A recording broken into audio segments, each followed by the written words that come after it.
Apakah Nabi Muhammad buta huruf atau ini adalah sebuah perkataan yang menginjak derajat seorang nabi? Tidak mungkin. Nabi yang dikatakan sebagai sosok yang diutus oleh Allah Subhanahu wa taala yang mempunyai kebijaksanaan namun memiliki sebuah kecacatan dalam bernalar, dalam kondisi akademis. Ini tidak sangat-sangat masuk akal. Lantas kenapa sih dapat dikatakan sebagai buta huruf? Kita akan bahas di episode kali ini. Buta huruf. Dalam sebuah akademis, buta huruf ini sangat lekat dengan orang yang tidak bisa baca, orang yang tidak bisa menulis, orang yang tidak mengetahui ilmu pengetahuan. Namun apakah pantas dikaitkan dengan seorang nabi? Saya rasa itu menjadi sebuah kemustahilan bahwasanya Nabi Muhammad menyandang sebuah gelar buta huruf. Kalau kita tarik ke belakang dalam sebuah sejarah, entah itu Indonesia, entah itu beberapa kitab-kitab yang telah menorehkan kisah Nabi Muhammad pada usia muda dan beliau berniaga ke negeri Syams. Lantas bagaimana ia untuk berjualan, menulis laba dan keuntungannya? Apakah ia akan hao-hao saja? Sepertinya sangat lelucon jika Nabi Muhammad berniaga tapi tidak menggunakan tulisan dalam mencatat harga dan keuntungannya. Dengan perkataan Nabi buta huruf, tidak ada satupun narasi di dalam Al-Quran maupun hadis yang mengatakan Nabi buta huruf. Ini murni ucapan daripada tafsiran ulama dengan seenak jidat. Coba kamu baca setiap ayat per ayat secara objektif. Mungkin kita ambil di dalam surat Al-Ankabut ayat ke-73. Di sana dikatakan di dalam surat Al-Ankabut bahwasanya beliau seorang nabi yang belum pernah membaca dan belum pernah menulis kitab sebelum. Oke? Belum pernah dengan nggak bisa itu adalah dua kata yang berbeda. Belum pernah atau tidak pernah dengan tidak bisa itu adalah sebuah kata perbedaan. Nah, para ulama menafsirkan dengan perkataan oh iya Nabi itu tidak bisa baca dan tulis. Padahal ini adalah sebuah penggelapan yang mereka lakukan. Indikator dari mereka mengatakan Nabi tidak bisa baca dan tulis, salah satunya adalah tragedi hari Kamis. Salah satunya adalah wasiat yang Nabi Muhammad tinggalkan, yaitu di dalam tragedi hari Kamis. Tragedi hari Kamis adalah sebuah final di mana Nabi Muhammad ingin menuliskan nama-nama penerusnya. Ini terdapat di hadis Sahih Muslim ya, dan juga Sahih Bukhari. Di sini Nabi Muhammad berkata, "Berikan aku pena dan kertas, biar aku tuliskan sesuatu untuk kalian suatu dokumen, sehingga kalian tidak akan sesat setelahku." Ini Nabi Muhammad kondisinya lagi sekarat nih, 4 hari sebelum kewafatan beliau. Oke. Nah, di sana ada para sahabat yang sedang mengerumuni beliau. Salah satu dari banyak yang sahabat, yaitu Umar, menjawab, "Nabi sedang mengigau, sehingga cukup kitabullah bagi kami." Itu Umar berkata seperti itu. Lantas ada dua suara di sana di dalam rumah Nabi. Ada yang mengatakan berikan saja pena, berikan saja kertas. Yang sebelah lagi gak usah, Nabi sedang mengigau. Yang satu cukup kitabullah. Sehingga gaduh ini menjadi berisik ketika Nabi ingin melakukan sesuatu. Lalu diusirlah mereka dengan nada tingginya Nabi Muhammad sehingga keluar. Di sana Abbas mendengar percakapan dari dalam, beliau berada di luar.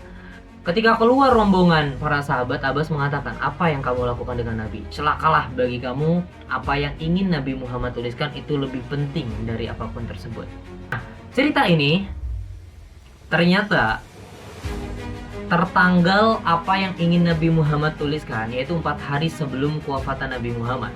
Berarti masih ada waktu 3 atau 4 hari lagi Nabi ingin menuliskan. Karena Nabi meninggal di hari Senin, ini terjadi di hari Kamis. Akhirnya Nabi Muhammad tidak jadi untuk menuliskan wasiat tersebut. Karena bentrok pada saat itu. Nah, ini terjadi hari Kamis. Nabi meninggal hari Senin. Masih ada 3 harian lagi, yaitu Kamis, Jumat, Sabtu, Minggu, Senin. Oke, hari Senin nih. Di malam kewafatannya, ternyata hadis tragedi hari Kamis itu ada kesinambungan yang tercatat di dalam kitab Ghoibah Atusi nomor 111. Disinilah Nabi Muhammad berkata dan mendiktekan nama-namanya kepada Imam Ali.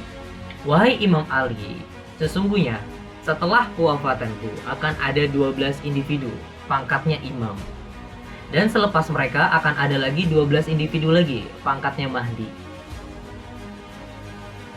Engkau wahai Ali adalah yang pertama dari kalangan 12 orang imam. Ali Al-Murtado yang tertulis. Dan setelah wafat menghampirimu, maka serahkanlah kepada anakku, yaitu Al-Hasan. Setelah Hasan meninggal, berikanlah kepada Al-Husain. Al-Husain meninggal, Zainal Abidin, Muhammad Bakir, Jafar As-Shadiq, Musa Al-Kazim, Ali Aribo, Muhammad Al-Jawad, Ali Al-Hadi, Hasan Al-Askari, dan terakhir Imam Al-Mahdi. Dan inilah kalangan daripada 12 orang imam. Untuk kalangan 12 orang Mahdi, Nabi Muhammad baru meninggalkan 3 nama saja, yaitu namanya seperti namaku Ahmad, namanya seperti nama bapakku Abdullah, dan Al-Mahdi.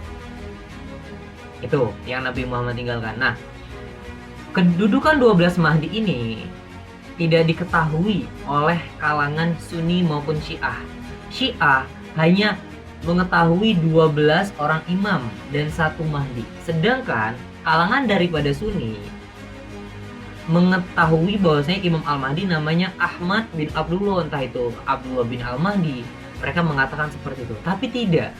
Sebetulnya 3 nama yang tadi disebutkan adalah baru 3 orang yang disebutkan oleh Nabi Muhammad dari 12 orang Mahdi. Jadi jelas bahwasanya Imam Al-Mahdi adalah kalangan daripada 12 imam. Dan untuk 3 nama tersebut dalam kalangan 12 Mahdi. Oke? Karena Imam Al-Mahdi anaknya daripada Hasan Al-Askari, dan ini juga tertulis di dinding Masjid Nabawi diabadikan. Ironisnya, justru penduduk Masjid Nabawi tidak mengetahui ini siapa ya nama di dinding Masjid Nabawi, padahal tertulis nama-nama tersebut. Oke. Nah, ternyata kita breakdown lagi dari ulang. Kenapa Nabi Muhammad dikatakan buta huruf? Kenapa ulama menafsirkan seenak jidat? Ya, indikasi dari mereka untuk menggelapkan nama-nama penerus yang Nabi Muhammad katakan, ikutilah nama-nama penerusku agar kamu tidak akan tersesat. Jadi, para ulama ini dengan liciknya untuk menyembunyikan kepada umat muslim dengan perkataan Nabi buta huruf. Oke? Karena jika umat muslim mengetahui Nabi meninggalkan nama-nama penerusnya, sudah tentu mereka akan mengikuti penerus yang Nabi Muhammad katakan.